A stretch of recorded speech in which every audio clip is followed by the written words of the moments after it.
poison. Wish and Xar have run away from their parents, searching for the ingredients for a spell to get rid of witches. They are outcasts, hunted by wizards and warriors alike, and by something far, far worse. Witches. Witches must never get hold of magic that works on iron. But twice Wish and Xar have escaped the talons of the witches. Twice they have cheated death. Can they be third time lucky?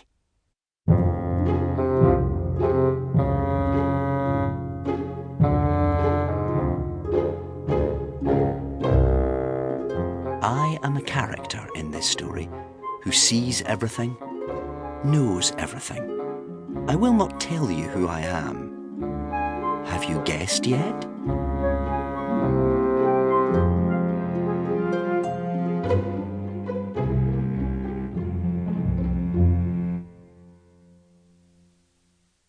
Part 1. Forest on Fire. 1. Betrayal. 3,000 years ago, at the end of the era that would later be known as the Bronze Age, the whole of the British Isles were covered in wildwoods. Good things lived in the wildwoods, animals and magic creatures and humans who minded their own business. But bad things lived there at that time too. Some very bad things. 2 of these bad things were flying above the forest even now.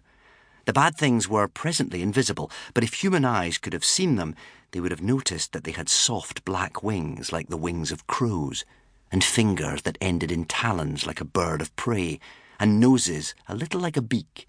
In fact, they were witches. Not good witches, but very bad witches indeed. And they were flying high just below the clouds, and as they flew, they were watching something down below.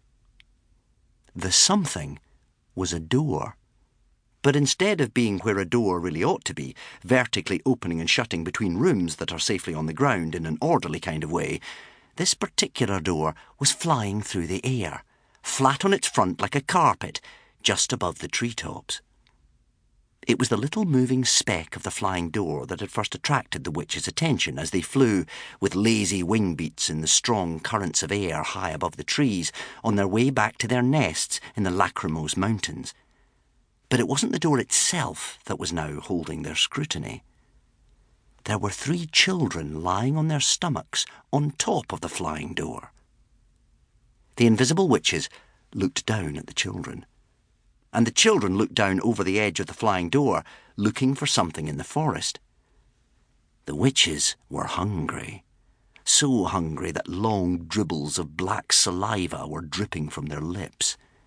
They hadn't seen anything so delicious as these children in weeks, no, perhaps years, and that will give you an idea why people didn't really like witches, either in the Bronze Age or any other age that the witches happened to turn up in.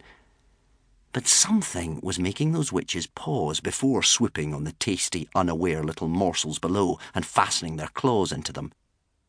"Thassigniod to erhe," whined Breakneck, waggling her nose from side to side. "You se idobon gnitsetorpti od oi kinhit ti dluk eb apart." Witches speak the same language as we do, but each individual word is back to front. This means, what is it doing out here? Why is nobody protecting it? Do you think it could be a trap?